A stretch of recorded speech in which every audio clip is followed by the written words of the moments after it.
Hello, my name is John Schneider. When I was a kid, I used to visit my Grandma Vi in the Jersey Bayshore area, and I'd take 8mm movies of my family and their friends. In fact, I was the family filmmaker. Today I live here, but traded my film camera for video, and recently shot this tugboat in the Shrewsbury River. Welcome to Jersey Bayshore country. This is where you'll find Raritan Bay, the Atlantic Ocean, as well as Sandy Hook Bay. Where is the Jersey Bayshore? Let's get oriented by starting with the big picture. It's somewhere in here, part of the universe, and definitely part of our world. But it's like no place I've ever experienced. And as soon as we land, I'll show you around. Well, hello everybody. I'm John Schneider. I'm your host for Jersey Bayshore Country. And I'm back in one of my favorite towns, the largest town geographically and population-wise, Middletown. And with me is today's mayor of Middletown, Jerry Scharfenberger, right? And Jerry, you have been the mayor for 5 times now, haven't you? Yes. Is that a record for the number of times someone's been a mayor? From what I've been told, it's unprecedented in the modern age. So do you keep doing it until you get it right, or?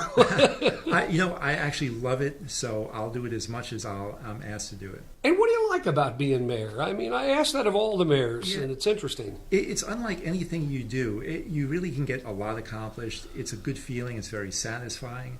It's a great town. The people are just tremendous. I mean, most people are really, really very supportive, and just it's really an honor and it's a pleasurable thing to do.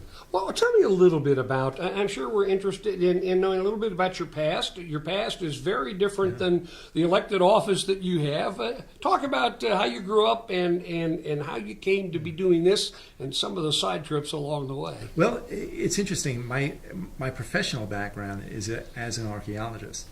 And I actually became involved when I was appointed to the Landmark Commission about 20 years ago now. And I think it'll be 20 years ago this year. So that was my first sort of entree into public service. And from there, I was appointed to the zoning board. And then I was asked to run for public office, and here I am. So how did you get into the archaeological thing? Because that is fascinating, and there are lots of things around here to exhume or to dig up, aren't there? Yeah, in fact, I was going for a journalism degree, and I took an archaeology course, and I was hooked. And when I told my parents what I was going to do, they would think, "Oh my God, where do you have to go? Egypt to do that?" And it turns out I had a very long, productive career in the tri-state area here, working in archaeology. And actually, my master's thesis project is the old First Church right down the block. Oh my gosh! From Town Hall. So I've done a lot of work very close to home here in Monmouth County. My doctoral dissertation project was in Marlborough, and so I've done a lot of work in Monmouth County as an archaeologist. So do you enjoy now we have very similar backgrounds. I majored and graduated with a journalism degree from the University of Maryland, but I had another degree in geophysics. So I was doing paleontology and always interested in archaeology. But what have you discovered? What do you remember that you kind of dug around, dusted off, and lifted it up and said, "Oh my gosh, I can't believe I found this"? Well, you know what? You get to work on a lot of different sites, and they all have special aspects to them. Certainly, the Old First Church project, we found evidence of the very first meeting house, which was built around 1668, we believe. And that was very interesting because it sort of corrected the historic record. We weren't really sure where the location was. So that was a great find in and of itself. I worked on a very large potter's field disinterment for a New Jersey Turnpike Authority project. And that was interesting because of the human remains and the sort of things you find associated with that. So there's different things that are interesting in each site. If you work on a military site, like the Monmouth battlefield, I had done some work out on, and you find musket balls associated with the battle. It's that's fascinating in its own right. So each site has something interesting, but that's different from other sites. And when's the last time you were on a dig? Oh God! Now that I've been, I still teach at Monmouth University, so I guess it's been 6 or 7 years since I've been, actually running a particular dig or supervising it. So if you could retire right now and not do this mayor stuff, which I know you do very well, and you could go out and do a dig and it would be in Middletown, right? What would you do? That's a very good question because we have so many different sites here in Middletown. Sandy Hook being part of Middletown, Sure. where I've done a lot of work. I would love to do some work around the lighthouse out in Sandy Hook, which is a fascinating spot, way back to Indian times, and up through the Revolutionary War and certainly through the military part of it. That would be one. Some of the historic graveyards around here, I would love to do. There are a bunch. You've got one of the oldest ones right behind the police department. We're in Middletown Town Hall right now, but that's one of the oldest ones in our area, isn't it? Right. The Penelope Stout burying ground is one. The old Presbyterian burying ground, which was part of my master's thesis project, where John Bound is buried, and he's Abraham Lincoln's great-great-great-great-grandfather. Wow. Yeah, is buried right here in Middletown. So it really has, deep roots in the early colonial period, but also Indian period also, prehistoric period. So what evidence do you have of your personal life that led you to believe that you wanted to do public service? Well, I've always been interested in the political scene, just reading about it. Even as a kid, we follow, politics on the national scene. But you don't really think about getting into it, locally until you get older and you start paying property taxes and you own property. And then you get a sense, some people gravitate towards being involved and wanting to serve. And certainly I've enjoyed it probably more than anything I've ever done is being in the public eye like that, serving at the mayoral level certainly. But volunteer work is very satisfying, and really Middletown has a long history and a great breadth of volunteerism in town. There's a great spirit, and to be a part of that, any volunteer will tell you it's probably one of the most satisfying things they do. So it really is. It draws people who are inclined to that sort of service, I think. Now, this is not a little town. This is a big town, and I assume that with a big town, there are bigger challenges. Right. Is this a full-time job? It's not. It's a full-time What? job, in fact, but not in structure. Okay. So I do put a lot of time into it. As you see, I'm here on a Saturday. I have my office hours. But, you really have to make the commitment that it's going to take up a lot of your personal time. You have to have a very understanding wife and family, and they are very supportive, and they're also very involved in the town. So it's a group effort. You as an individual put a lot of time in, but there's other individuals who really help make it a great team and a great team effort that really makes it work as well as it does. And I noticed today, as I came here to set up in this room, that you had a lot of citizens coming to talk to you, and you have open office hours every other Saturday, I think Right, it is, first right? and third Saturday I have office hours. What kind of stuff do people bring you? It runs the gamut. A lot of times it's very, very localized problems. Maybe there's a neighbor dispute, that sort of thing. Maybe there's a road that needs to be repaved. It's always some things you've never heard before. Some things are personal problems. If somebody has a license suspended that they need help with, maybe some direction, they'll come with all sorts of problems. And it's not always that we can help them, but a lot of times at least I can get them help. I've had issues with green cards and visas where a resident, a visa was expiring or something like that. So I would direct them to the federal office, or the federal representative would maybe help them. So we're more a conduit for information on where you can get help if we can't help directly. But if it's something within the town, we always try and step up, whether it's a police issue, maybe a DPW, Department of Public Works issue, recreation. Sometimes there'll be questions about the fields or programs like that. So whatever it is, if we can't help them immediately, we at least try and get them someone who can help them. And tell me about your town hall meetings. I know you have council meetings and all that, but how well attended are they, and can anybody come to those, and when do you hold them? Sure.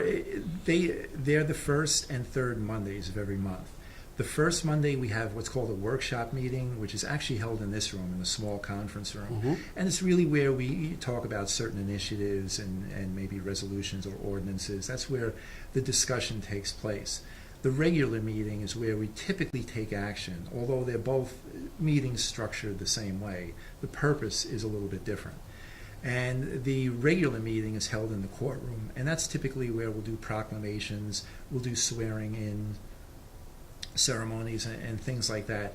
They tend to be better attended, but our meetings, for the most part, unless there's an issue out there on the street that people are concerned with, where they want us to hear, their thoughts on it, they're not terribly well attended. And usually that happens when things are fairly, calm and there's not a lot going on.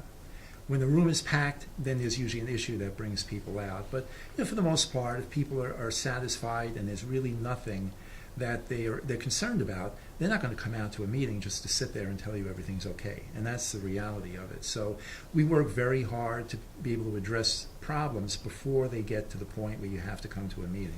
Now, when you have friends come to visit you and they've never been here before, where do you tend to take them in Middletown to show them the first thing on the list? Oh, it's amazing because Middletown has so many places of interest in town. I try and take them through certainly Kings Highway, which is the original town center back in 1664 when this was first laid out. The Kings Highway was the main road, and it actually ran along the Navesink path, which was an old Indian trail. So we have a history going back thousands of years along this road. So you want them to see this because there's so many great historic structures here. The beautiful churches, the cemeteries, the magnificent homes that we have here. So you try and take them here. I like to take them along Navesink River Road to see the river area. I like to take them up to Ideal Beach to see the beach area and those beautiful homes up there. Then you take them to Chapel Hill and you see the beautiful horse farms. So we have a great diversity of terrain and environment here, a lot of sites and a lot of good things to see. And you take them to the train station to see where the areas that you can transfer and move around town. Now, I asked Stephanie Murray last year what was her what was the place that she thought that a lot of people didn't know about, but that she enjoyed? And she mentioned the Dempsey House in Leonardo, and so I went over there and did a little video footage of that. What do you think is the least known place to go visit? Interestingly, I want to say Sandy Hook, and even though Sandy Hook is fairly well known, a lot of people don't realize it's part of Middletown. It's actually a voting district. Yeah. So I think, that's one place that I always... and there's a lot to see there. There's a lot. Yeah. People just think it's the beaches and all that, but you can walk around and see all the military stuff and the lighthouse as well. Yeah. There's lots to explore, isn't there? Yeah, the lighthouse, that magnificent, is circa 1762. And then you have Officers Row, which is that late Victorian period military, complex. These are all things that, kind of tell the story of the evolution of Sandy Hook. You have a period where the Lenni-Lenape went out there and it was famous for picking plums in prehistoric times.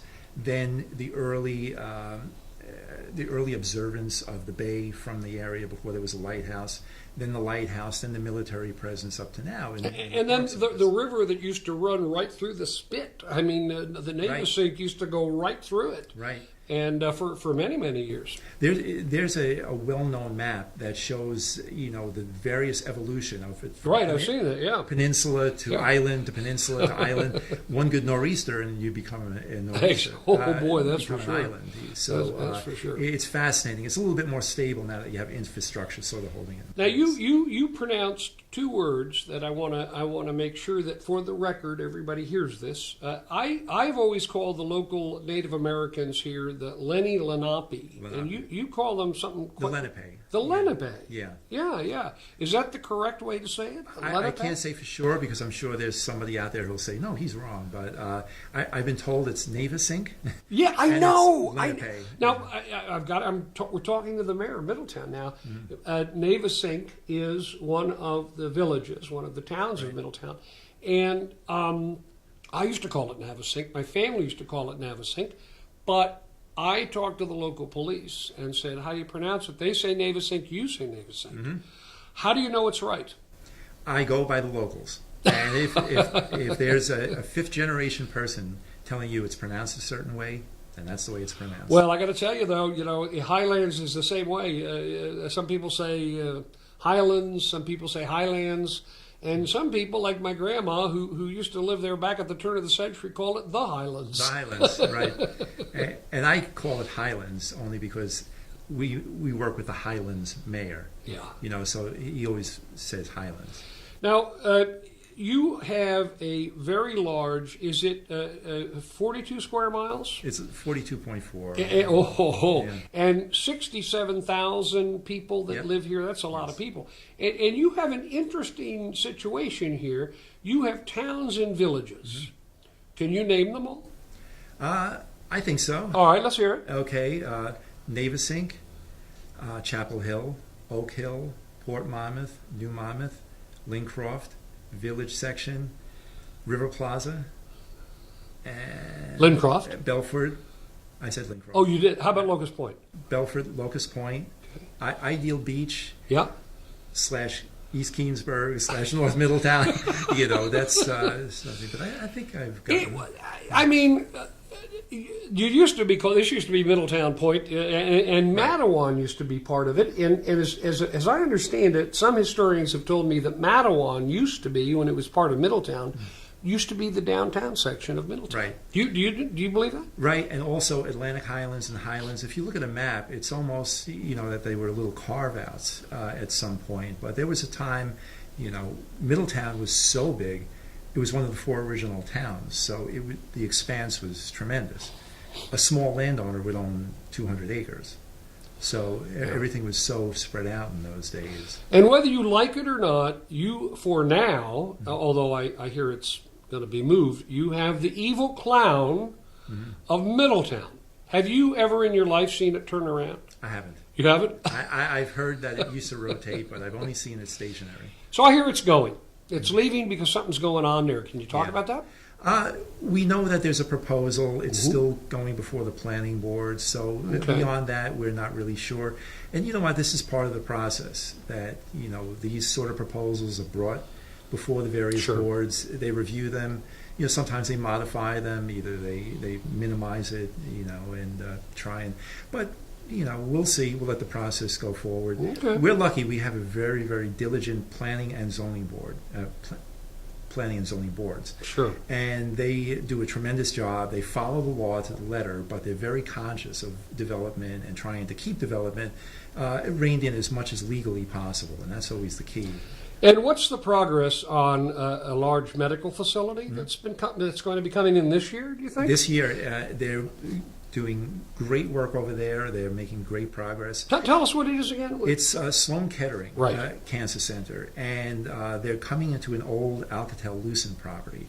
And it's a great win for the town because it fills a formerly vacant property, so we didn't have to clear-cut woods. And jobs. And jobs, 600 very well high-paying jobs. And this is really a big win, and it's a service that unfortunately touches all of us. In fact, my mother-in-law, I have to take her up now to the facility up in Basking Ridge. Ooh. So, I've heard from a lot of people that that's, a big part of the burden is having to travel so far for this caliber of care. So we're very excited about it. They are doing MRIs there now on site. They're going to be, office people are going to be coming in within a few months, and by the end of the year, we've heard, according to the schedule we had, and I'm going to check on that, coming up soon, by the end of the year, they're going to be fully operational. And you have a large police force, a great police force. I know some of them pretty well. How is the crime situation? Crime is a challenge everywhere, but how are you guys doing? Very well. In fact, we just have new statistics out that we have the lowest crime rate since 1969. Oh, good for you. So it's a combination of a great police force, great policing, and great demographics. People in Middletown really care for the town. They really keep it up. And, you're always going to have a percentage of problems here and there. But overall, it's a testament to everybody working so well together. And we have a lot of community groups that sort of keep an eye on their local area, and that really makes a big difference. What is the big plan besides Sloan Kettering? What can we look forward to this year? What's on your radar in terms of strategies or something you want to achieve? Well, one of the things that we, as a philosophy, is we're really trying to redevelop existing areas before building new. Now, legally, the town cannot say you cannot build here, or you can build here. We can't do that. If the law allows somebody to develop a property, they can do it, even if there's empty spaces for retail stores or offices, whatever it may be. Somebody can build a new office space. We want to discourage that as much as possible and have them fill the existing spaces as much as possible. Sloan Kettering is a great example of that. We have a TJ Maxx and a Bed Bath & Beyond coming into a vacant Pathmark supermarket site, which we're very excited about because they're going to renovate the whole shopping center. So it's going to really get a nice facelift. They should be starting that momentarily. And from last we heard, they were hoping to have them open by Labor Day in time for back to school. So those are the sort of things, and we're hoping that will be a trend where other shopping centers will, undergo renovations, attract new tenants, and these half-filled shopping centers will be completely filled, or on their way to being completely filled. And it's better for everybody. Sure. It's good for the tax base. It's good for the residents. It offers more services. Offers more job opportunities. So these are all good things that we're really trying to work with. I have to ask you a question that's been on my mind for years, and that's about your leadership team. Great leadership team. All wonderful personalities, and you guys get stuff done. But do you all sit around and decide who's going to be the next mayor? Well, why is it that Stephanie's the mayor one time, and then you're the mayor, and then Stephanie could be the mayor again? Do you just get tired? Well, it is very demanding, and it's not a full-time job, so we all have to work full-time jobs, to support ourselves, and this is, sort of a part-time job, so to speak. So you have to be able to make the time commitment, and not everybody is able to, who's on the committee necessarily. And some people are more geared to it. I've had people on the committee in years past, and other committees in other towns, who never want to be mayor because you're sort of always under the spotlight, and not everybody's comfortable with that. So a lot of people like to be behind the scenes and doing the work, but not everybody's geared for that. So there's a lot that goes into it. And it doesn't seem like you have egos. I mean, everybody can kind of shift around, and do you all sort of decide how you want to play this game? Or typically you say, listen, I think I would like to serve as mayor this year. Do I have your support, that sort of thing? And you go informally. And if you have a good team that gets along well, it's never a problem. I know of other towns around the state where it's not that way, and there's a real blood war, for who's going to serve. And this township committee, for people who are moving into town, it seems very odd that they don't vote for mayor directly, but it's actually the most common form of government in New Jersey. And I feel it works very well because it doesn't concentrate power in any one person's hand. And it's a very democratic sort of system where you have 5 equal voting members and they all have a say. It's just that the mayor is typically out in front. He gets the most immediate contact from residents and consultants and things like that. So you're the face of the town, and it's something I take very seriously, and I'm enormously humbled and proud of. And I know everyone on the township committee. Stephanie Murray did a tremendous job as mayor. Tony Fiore, another tremendous mayor. So we're blessed here to have people who really can step up and support each other as well. We're very supportive. We're a really good team, and I think that's why we work so well. And you have a big event here in Middletown every year. I don't know, maybe you have more than one. What's that big event? I think you mean Middletown Day? Oh, yes, Middletown Day. Yeah. You and I met for the first time a few years ago at the Middletown Day. Yeah. I think we had the fire department had its first large truck with the large ladder, and they took me up. It was great. What's going on with Middletown Day this year? Middletown Day is a year-long preparation. Preparation. As soon as one's over, we kind of regroup. look at what worked, what didn't, see Sure. what we can do better. So they're working on it right now, and we always try and make it a little bit different from year to year. We're very proud that it's been totally funded by private funds, so it doesn't cost the township anything, and it's really it's spectacularly popular every year. And people come up, and it's great. Where else can you go with the kids and the family and not pay for anything except whatever food and things you buy? The rides are free, the entertainment's free. It really is and it's great for morale for the town. And it shows, as big as we are, we really try and retain that small town feel. Do we make some money from the Middletown Day? We make enough to cover the expenses, of police Yeah. and things like that. Sure. So yeah, you offset, but it always, we've run in the black the last few years, and the town used to subsidize it, but when things got tough a few years ago, we stopped it for 1 year. We sort of regrouped, and the business community has really stepped up. Private donors have stepped up. It's really been gratifying to see the support for all we need is cooperation from the man above for the weather, and that's all we ask. Well, I know you're a spiritual man, you're a family man, you're a leader that's committed to his town. What the heck do you do for fun, Jerry? Well, Besides this, I love sports. I love music. Yeah. If people hear the music that I love, they cannot believe What it. is it? I love heavy metal music. Do you really? Yeah. I do too. Yeah. You ever been to an Ozfest? I have. I have. I'm going to see Black Sabbath this year. Oh, and, I'm so jealous. nothing gets you ready for a meeting better than the soothing sounds of Judas Priest. He don't make no sense driving down into recruit all of you. I love, and Judas Priest is one of the few rock bands that have two lead guitar players, right?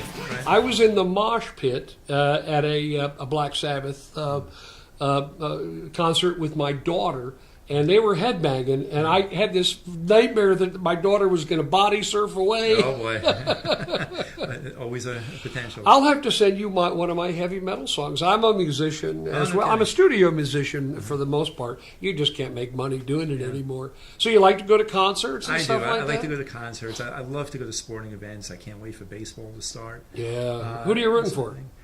My teams are the Yankees, Okay. the Giants, the Devils, and the Knicks. Now that the Nets moved down to New Jersey, and growing up in Brooklyn, that's what you rooted for. Although I like the Mets, I'm not one of those people who like the Yankees and hate the Mets. Sure. I root for the hometown team. Yeah. I'm a big fan. And did you play ball when you were young? I did. I played all the sports: baseball, football, hockey, and basketball. And you pretty good shape today? Do you exercise? Do you work out? I try to, and it gets harder as you get older, but it's something we all face. But you try and watch what you eat and stay in shape, and that's the way you can do other things.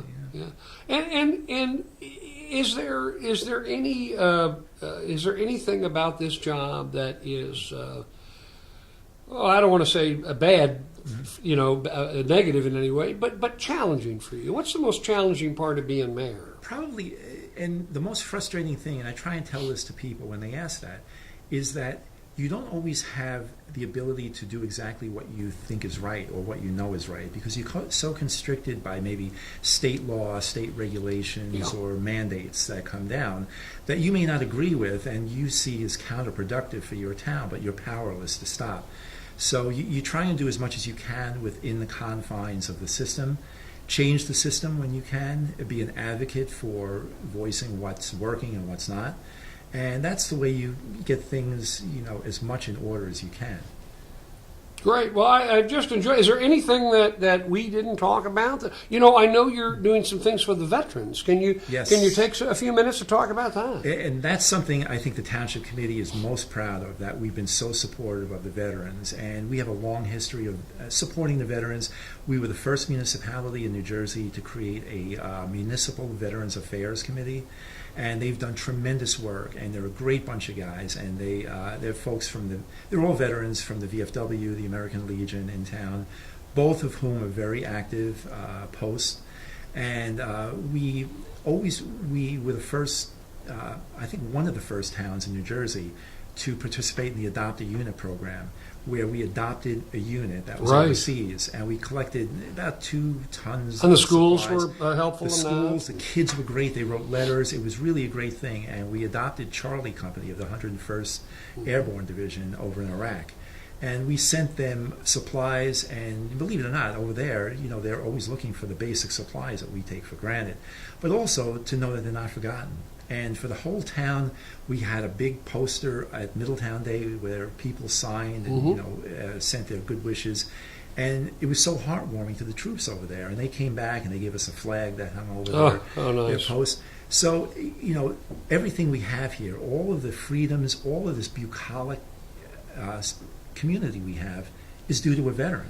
And you've done something. I don't know if you continue to do this to honor those veterans or those soldiers. Mm-hmm. You've done something to honor those soldiers that have been killed in action. Yes. Right? What was that? We have a program where we have special street signs made for the streets that were named after killed in action servicemen and women. And we're going back to the Revolutionary War. And we actually found Nice. 2 members of the Middletown residents who were killed during the Revolutionary War. Mostly we've done World War II, Korean War, Vietnam, and Gulf War, and more recent conflicts. But we're now researching World War I, the Civil War, Spanish-American War, and some of the other conflicts way back to the Revolutionary War. And we think it's important because it has the name, the rank, the branch of service, and the conflict that they were in. And I think it's important too for people to realize that that person, who this street was named after, made the ultimate sacrifice. I think it's good for school kids.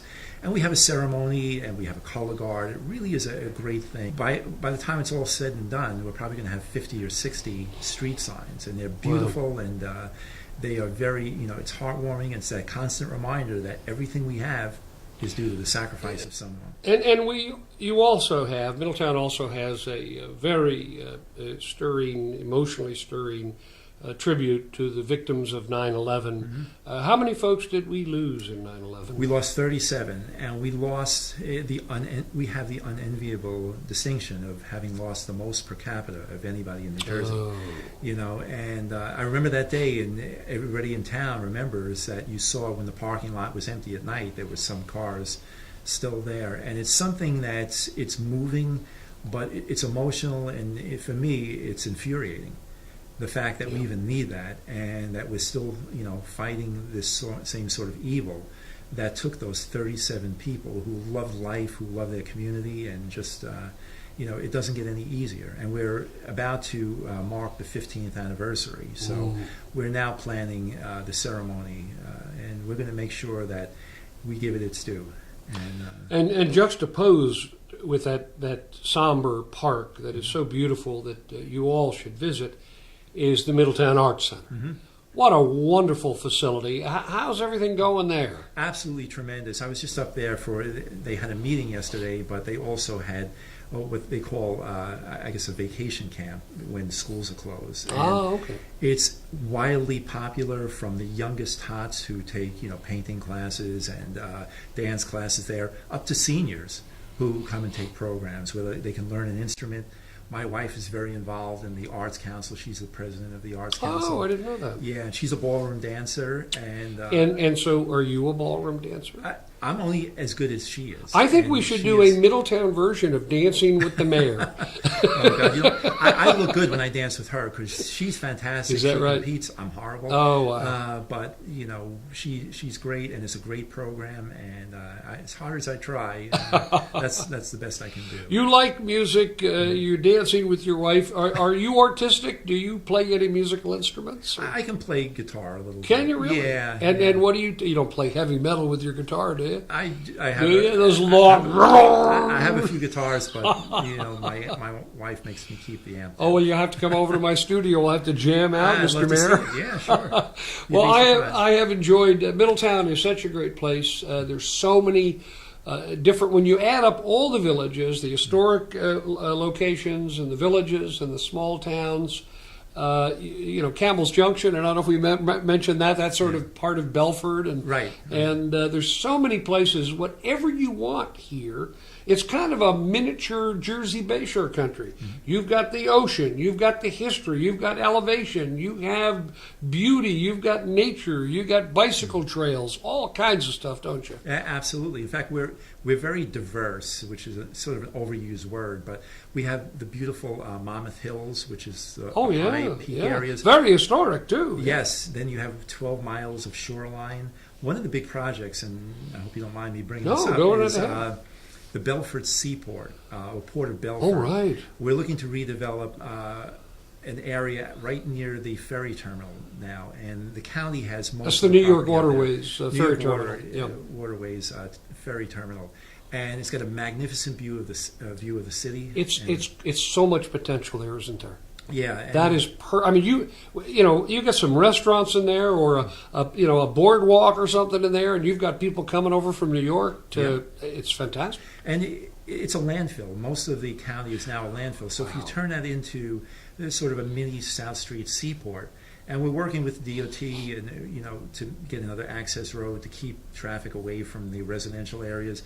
And it's got great transportation. It's got the ferry right there. Yeah.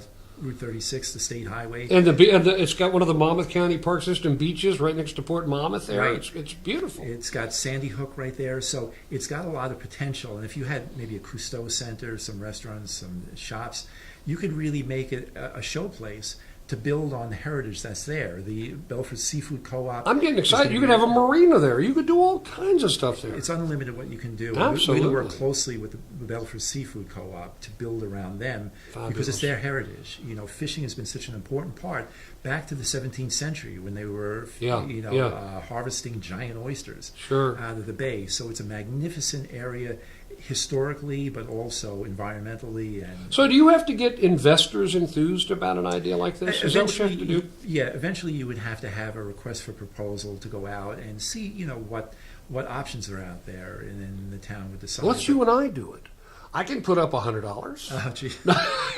I can only wish that's what it would take, but I'd be right there with you. That sounds like a great plan. And you just the website is what's the website for Middletown? www.middletownnj.org. I wonder if anybody's ever going to remember what www stand for. Do you remember? World Wide Web. That's right. Yeah. See, I'm low tech enough to not know really how to operate it, but old school enough to know what that means. Well, I have enjoyed, as always, talking with you, Mr. Mayor. It's been fun, and I wish you all the best in the coming year. Thank you very much. This has been a pleasure. My pleasure.